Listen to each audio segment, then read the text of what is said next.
Welcome to our channel. Installing apps on Firestick through the Downloader app is straightforward when done correctly. Follow these step-by-step instructions for safe installation. Step 1. Go to Settings on your Firestick home screen, then select My Fire TV and navigate to Developer Options. Step 2.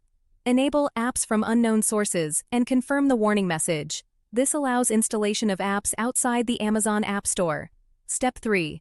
Return to the home screen and search for Downloader in the search bar. Download and install the official Downloader app from the App Store.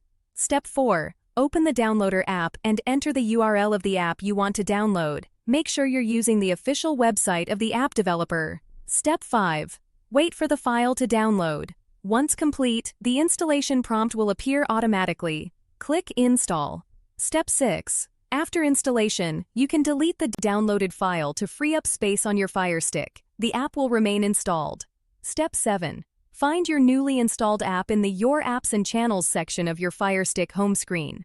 Step 8. Only download apps from trusted sources. Avoid URLs promising free premium content, as these often distribute pirated material or malware. Stick to legitimate apps for safe streaming. Don't forget to like this video and subscribe to our channel.